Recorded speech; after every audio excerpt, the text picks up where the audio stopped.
കൂട്ടുകാരെ, എല്ലാവർക്കും പുതിയൊരുവിടിലേക്ക് സ്വാഗതം. അതിനു മുമ്പ് ഇന്ന് ഈദാണ്. അപ്പം എല്ലാവർക്കും ചെറിയ പെരുന്നാൾ ആശംസകൾ. അപ്പം എല്ലാവരും എന്നോട് ചോദിക്കുന്നതിൻ്റെ ചോദ്യമാണ്, ചേച്ചിക്ക് എൻ്റർടൈൻമെൻറ്റ് വീഡിയോസ് ചെയ്യാൻ പാടില്ലേ, എന്തിനാണ് എഡ്യൂക്കേഷണൽ വീഡിയോസ് ചെയ്യുന്നത്, ഞങ്ങളെപ്പോലുള്ള കുട്ടികൾക്ക് ഒന്നും കാണാൻ പറ്റിയ വീഡിയോസ് അല്ലല്ലോ, അതുപോലെ തന്നെ എല്ലാവർക്കും എല്ലാ കാറ്റഗറികൾക്കും കാണാൻ പറ്റുന്ന തരത്തിലുള്ള എൻ്റർടൈൻമെൻറ്റ് വീഡിയോ ചെയ്യാൻ പാടില്ലേ എന്നൊക്കെ. അപ്പോൾ ഞാൻ ഇപ്പോൾ വർക്ക് ചെയ്യുന്ന മെഡിക്കൽ ഫീൽഡിലാണ്. അപ്പോൾ എനിക്ക് അതിനെക്കുറിച്ചുള്ള നോളജാണ് കൂടുതലായിട്ടുള്ളൂ. അപ്പോൾ എനിക്ക് അറിയാവുന്ന കാര്യങ്ങൾ നിങ്ങൾക്ക് പങ്കുവെച്ച് തരിക എന്നുള്ളതാണ് ഞാൻ ഈ വീഡിയോയിലൂടെ ചെയ്യുന്നത്. അതോടൊപ്പം തന്നെ എന്റർടൈൻമെന്റ് വീഡിയോസും കൂടി ചെയ്യാനായിട്ട് ശ്രമിക്കുന്നതായിരിക്കും.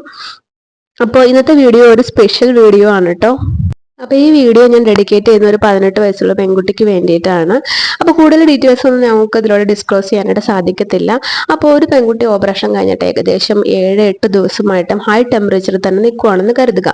അതായത് സിസേറിയൻ കഴിഞ്ഞിട്ട് പോസ്റ്റ് ഓപ്പ് ഡേ എന്നാണ് പറയുക. സിസേറിയൻ ചെയ്ത ദിവസത്തെ നമ്മൾ പോസ്റ്റ് ഓപ്പ് ഡേ 0 എന്നും അതിൻ്റെ പിറ്റേ ദിവസം മുതൽ പോസ്റ്റ് ഓപ്പ് ഡേ 1 എന്ന് പറയുന്നു, പോസ്റ്റ് ഓപ്പ് ഡേ 2 എന്ന് പറയുന്നു. അപ്പോൾ 3, 4, 5, 6, 7, 8 ഇത്രയും ദിവസങ്ങളായിട്ട് 100 ഡിഗ്രിക്ക് മുകളിൽ ടെമ്പറേച്ചർ, അതായത് 101, 102 ഒക്കെ ടെമ്പറേച്ചർ വരുവാണ്.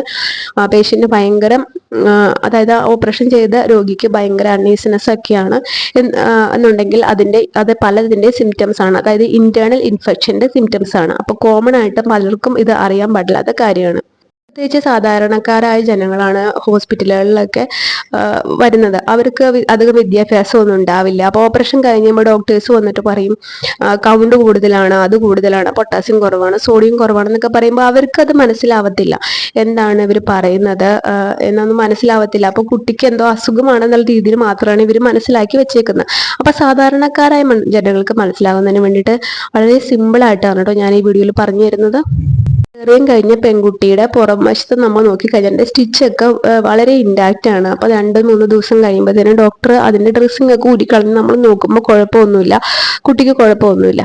അപ്പം നമ്മൾ വിചാരിക്കും ആള് ഓക്കെ ആയി എന്ന് നമ്മൾ വിചാരിക്കും. പക്ഷെ ടെമ്പറേച്ചർ ഹൈ ആയിട്ടാണ് നിൽക്കുന്നു. അപ്പം ഡോക്ടേഴ്സ് പറയും ബ്ലഡ് കൾച്ചർ വിടാൻ പറയും. അതായത് ബ്ലഡ് എടുത്തിട്ട് അത് പരിശോധിക്കുന്നു, 24 മണിക്കൂർ പരിശോധിക്കുന്നു, പിന്നെ 48 മണിക്കൂർ പരിശോധിക്കുന്നു, പിന്നെ 5 ഡേ വരെ നമ്മൾ കൾച്ചർ എടുത്തിട്ട് പരിശോധിക്കാറുണ്ട്. അത് സ്റ്റെറൈൽ ആണോ നോക്കുക, അതായത് അതിനകത്ത് ബാക്ടീരിയ വല്ലതും ഉണ്ടോ നോക്കും. പിന്നെ പസ് കൾച്ചർ എടുത്തു വിടും. അങ്ങനെ എല്ലാ കൾച്ചറുകളും ചെയ്തിട്ടും അതെല്ലാം തന്നെ സ്റ്റെറൈലാണ്. പക്ഷെ പേഷ്യന്റിന്റെ ബ്ലഡിലെ കൗണ്ട്, അതായത് WBC കൗണ്ട് എലിവേറ്റഡ് ആണ്. WBC കൗണ്ട് എന്ന് പറഞ്ഞിട്ടുണ്ടെങ്കിൽ നമ്മുടെ ശരീരം അത് എലിവേറ്റഡ് ആവുന്നത് എന്തുകൊണ്ടാണ്, നമ്മുടെ ശരീരത്തിൽ എന്തെങ്കിലും ഇൻഫെക്ഷൻ ഉള്ളത് കൊണ്ടാണ്. അതുപോലെ തന്നെ നിങ്ങളൊരു കാര്യം മനസ്സിലാക്കുക, ഫീവർ എന്ന് പറയുന്നത് ഒരിക്കലും ഒരു രോഗമല്ല, എന്തെങ്കിലും ഒരു ഇൻഫെക്ഷന്റെ ലക്ഷണമായിരിക്കാം ഫീവർ എന്ന് പറയുന്നത് ഒരു രോഗത്തിന്റെ ലക്ഷണമാണ്. അപ്പോൾ പേഷ്യന്റിന് ഹൈ ടെമ്പറേച്ചർ ആണ്, അതായത് രോഗിക്ക് പിന്നെയും ഹൈ ടെമ്പറേച്ചർ ആണെന്നുണ്ടെങ്കിൽ നമ്മൾ മനസ്സിലാക്കുക അതിനകത്ത് ഒരു ഇന്റേണൽ കോസ് അതിനകത്ത് ഉണ്ടെന്നുള്ളത്. അപ്പോൾ നിങ്ങൾക്ക് ഡോക്ടറോട് ചോദിക്കും, ഡോക്ടറെ ഇത്രയും ദിവസമായി ടെമ്പറേച്ചർ കുറയുന്നില്ല, എന്തുകൊണ്ടായിരിക്കാം എന്ന് നിങ്ങൾ ഡോക്ടറോട് ഡിസ്കസ് ചെയ്യുക. അപ്പോൾ നമുക്ക് അതിന്റെ സിംറ്റംസ് ആണ് ഞാൻ ഈ വീഡിയോയിലൂടെ പറയാൻ പോകുന്നത് കേട്ടോ. അപ്പം നമുക്ക് എങ്ങനെ മനസ്സിലാക്കാം ഇന്റേണൽ ഇൻഫെക്ഷൻ ഉണ്ടെങ്കിൽ, ഇപ്പോൾ മറ്റേ പുറമേ ഇൻഫെക്ഷൻ ഉണ്ടെങ്കിൽ നമുക്ക് നോക്കി മനസ്സിലാക്കാം. ഇന്റേണൽ ഇൻഫെക്ഷൻ ഉണ്ടെങ്കിൽ എന്താണ് അതിന്റെ സിംറ്റംസ് എന്നാണ് ഞാൻ ഈ വീഡിയോയിൽ പറയാൻ പോകുന്നത്. ഇന്റേണൽ സ്റ്റിച്ച് എന്ന് പറഞ്ഞിട്ടുണ്ടെങ്കിൽ ഗർഭപാത്രത്തിന്റെ അകത്തെ സ്റ്റിച്ചിനാണ് ഞാൻ ഇന്റേണൽ സ്റ്റിച്ച് എന്നാണ് ഉദ്ദേശിച്ചത്. അതായത് നമ്മൾ സിസേറിയൻ ചെയ്യുമ്പോൾ പുറമെ സ്റ്റിച്ച് ഇടും, അതുപോലെ തന്നെ ഗർഭപാത്രത്തിലും തുന്നലിടും. ഈ ഗർഭപാത്രത്തിന്റെ അകത്തെ സ്റ്റിച്ചിന് ഇൻഫെക്ഷൻ വന്നു കഴിഞ്ഞാലും പേഷ്യന്റിന് ടെമ്പറേച്ചർ വരാം. അപ്പോൾ അതിന്റെ സിംറ്റംസ് എന്തൊക്കെയാണെന്ന് നോക്കാം. ഒന്നാമതായി ലോവർ അബ്ഡോമിനൽ പെയിൻ. പേഷ്യന്റിന്റെ വയറിന് ഭയങ്കരമായിട്ട് പെയിൻ ആയിരിക്കും, അടിവയറ്റിൽ നല്ല പെയിൻ ആയിരിക്കും, വയറിന്റെ താഴെ ഭാഗത്ത് വേദന ഉണ്ടാകുന്നു. അത് സാധാ വേദനയൊന്നുമല്ല, ഭയങ്കര സിവിയർ പെയിൻ ആയിരിക്കും. നമ്മൾ പാരഗ്രാഫ്, അതായത് സാധാരണ ഹോസ്പിറ്റലിൽ കൊടുക്കുന്ന പാരഗ്രാഫ്, പാരസെറ്റാമോളിന്റെ 100 ml ഇൻഫ്യൂഷൻ ആണ്, അതൊക്കെ കൊടുത്താലും പേഷ്യന്റ് സിവിയർ കംപ്ലൈൻസ് പെയിൻ പറഞ്ഞുകൊണ്ടേയിരിക്കും. സിംറ്റം എന്ന് പറഞ്ഞാൽ ഫീവർ 100 ഡിഗ്രിക്ക് മുകളിൽ, ഒരു ദിവസത്തിന് മുകളിൽ 100 ഡിഗ്രിക്ക് മുകളിൽ ടെമ്പറേച്ചർ വന്നു കഴിഞ്ഞാൽ അത് ഒരു ഇൻഫെക്ഷന്റെ സിംറ്റം ആണ്. അപ്പോൾ ഒരു ദിവസമൊക്കെ ടെമ്പറേച്ചർ വന്നോ അത് മാറി എന്ന് വെച്ചിട്ടുണ്ടെങ്കിൽ ഇൻഫെക്ഷൻ ഉണ്ടായിരിക്കില്ലായിരിക്കാം ചിലപ്പോൾ. പക്ഷെ ഒരു ദിവസത്തിന് മുകളിൽ ടെമ്പറേച്ചർ ഉണ്ടെങ്കിൽ, അത് 100 ഡിഗ്രിക്ക് മുകളിലുണ്ടെങ്കിൽ അത് പക്ക ഇൻഫെക്ഷന്റെ ലക്ഷണമാണ്. ഇനി മൂന്നാമത്തേതായിട്ട് ഹോസ്പിറ്റലാണെന്നുണ്ടെങ്കിൽ അവിടുത്തെ സ്റ്റാഫുകൾ BP, ടെമ്പറേച്ചർ, പൾസൊക്കെ റെഗുലർ ആയിട്ട് മോണിറ്റർ ചെയ്യുന്നുണ്ടാവും. അപ്പോൾ അത് നോക്കിക്കഴിഞ്ഞാൽ നിങ്ങൾക്ക് മനസ്സിലാവും പേഷ്യന്റിന് ടെമ്പറേച്ചർ ഉണ്ടോ ഇല്ലയോ എന്ന്. അത് ടെമ്പറേച്ചർ BP റെക്കോർഡിങ്സ് ചാർട്ടിനകത്ത്, പേഷ്യന്റിന്റെ ചാർട്ടിനകത്ത് റെഗുലർ ആയിട്ട് അവർ റെക്കോർഡ് ചെയ്യുന്നുണ്ടായിരിക്കും. പിന്നെ സിസേറിയൻ കഴിഞ്ഞാൽ തന്നെയും ബ്ലീഡിങ് 2 മുതൽ 4 ദിവസം കഴിയുമ്പോൾ കുറഞ്ഞു കുറഞ്ഞു വരണം. പക്ഷെ ഈ കേസിൽ കുറയുന്നില്ല. അതായത് ബ്ലീഡിങ് കുറയാതെ 4 ദിവസം കഴിഞ്ഞിട്ടും ബ്ലീഡിങ് ആയിരിക്കും. യെല്ലോ കളറിൽ വരും, പിന്നെ വൈറ്റ് കളറിൽ വരും, പിന്നെ ഗ്രീൻ കളറിൽ വരും, പിന്നെ ബ്രൗൺ കളറിൽ വരും. ഇതിനകത്ത് ഏതെങ്കിലും ഒരു കളറിലായിരിക്കും ചിലപ്പോൾ വരിക. ഇപ്പൊ ഈ എല്ലാ കളറും വരണമെന്നില്ല. അതായത് ഒന്നെങ്കിൽ വെള്ള, അല്ലെങ്കിൽ മഞ്ഞ, അതും അല്ലെങ്കിൽ ഗ്രീന്, അല്ലെങ്കിൽ ബ്രൗൺ കളറിലായിരിക്കും ഈ ഡിസ്ചാർജ് വരിക. അതുപോലെ തന്നെ ഇതിന് ഭയങ്കര ഫൗൾ സ്മെല്ലായിരിക്കും. ഈ ഫൗൾ സ്മെല്ല് വരുന്നത് ക്ലിയർ സൈൻ ഓഫ് ഇൻഫെക്ഷൻ ആണ്. അപ്പോൾ എൻ്റെ വാർഡിൽ ഒരു പേഷ്യൻ്റ് ഉണ്ടായിരുന്നു. അപ്പോൾ ഞാൻ ആ കുട്ടിയുടെ അടുത്ത് ചോദിച്ചു, മോളെ ഇങ്ങനെ ഇൻഫെക്ഷൻ ഉണ്ടോ, എന്തെങ്കിലും സ്മെല്ലുണ്ടോ എന്നൊക്കെ നമ്മൾ ചോദിക്കാറുണ്ട്.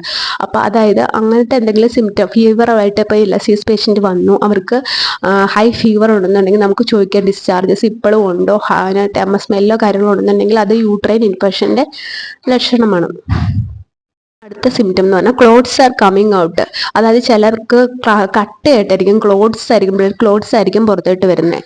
പിന്നെ അടുത്ത ലക്ഷണം എന്ന് പറയുന്നത് swelling on outside the stitches. അതായത് വയറിലിട്ടേക്കുന്ന സ്റ്റിച്ചിൽ പുറമെ സ്വെല്ലിംഗ് ഉണ്ടാവും, നീരുണ്ടാവും. അപ്പൊ ഞാൻ ചെയ്യുന്ന വീഡിയോസ് സാധാരണക്കാർക്ക്, കുട്ടികൾക്ക് വരെ മനസ്സിലാവുന്ന രീതിയിൽ വളരെ സിമ്പിൾ ആയിട്ടാണ് ഞാൻ പറയുന്നത്. കാരണം ഇത്തരം അറിവുകൾ എല്ലാവരും അറിഞ്ഞിരിക്കുക. കാരണം എല്ലാവർക്കും ഒന്നും ഇതേക്കുറിച്ച് അറിവുകൾ ഉണ്ടാവില്ല. യൂട്യൂബിൽ വരുന്ന മിക്ക വീഡിയോസിൽ ഇത്തരം കാര്യങ്ങളൊന്നും പറഞ്ഞു തരുന്നില്ല കേട്ടോ. ഒരു ഡോക്ടേഴ്സിന്റെ വീഡിയോയിൽ പോലും ഞാൻ ഇത്തരം കാര്യങ്ങളൊന്നും കണ്ടിട്ടില്ല. അപ്പൊ അതുകൊണ്ട് നിങ്ങൾ ശ്രദ്ധയോടെ കണ്ടിരിക്കുക. ഇപ്പൊ കുട്ടികളാണെങ്കിൽ പോലും അവരുടെ അമ്മമാർക്കും ഓപ്പറേഷനൊക്കെ ചെയ്യുന്ന കാര്യങ്ങളൊക്കെ നിങ്ങൾ അതുകൊണ്ട് ഇത്തരം വീഡിയോസ് നിങ്ങൾ വളരെ ശ്രദ്ധയോടെ കാണുക. നിങ്ങൾക്ക് ഉപകാരപ്പെടും ഭാവിയിലോട്ടാണെങ്കിലും കേട്ടോ. നിങ്ങൾക്ക് ആർക്കെങ്കിലും ഓപ്പറേഷൻ കഴിഞ്ഞ് കിടക്കുന്നുണ്ടെങ്കിൽ അതൊക്കെ ഷെയർ ചെയ്ത് കൊടുക്കാനും മറക്കരുത്. അതുപോലെ തന്നെ സ്വെല്ലിംഗ് ഓൺ ഔട്ട്സൈഡ് സ്റ്റിച്ചസ്, പുറമേ ഉള്ള സ്റ്റിച്ചസിൽ എന്തെങ്കിലും സ്വെല്ലിംഗ് ഉണ്ടോ എന്ന് നോക്കുക, നീര് വന്നിട്ടുണ്ടെന്ന് നോക്കുക. അതായത് സ്വെല്ലിംഗ് ഓൺ ദ യൂട്രസ്, അതായത് വയറ് നമ്മൾ നോക്കുമ്പോൾ നീര് വെച്ച് വീർത്തിരിക്കുന്നതൊക്കെ നമുക്ക് കണ്ടു കഴിഞ്ഞാൽ മനസ്സിലാവുമല്ലോ. പിന്നെ പെയിൻ ഓൺ യൂറിനേഷൻ, ചിലർക്ക് മൂത്രം ഒഴിക്കുമ്പോൾ നല്ല വേദനയായിരിക്കും. അതെല്ലാവർക്കും എല്ലാ സിംറ്റംസും ഉണ്ടാവണമെന്നില്ല കേട്ടോ.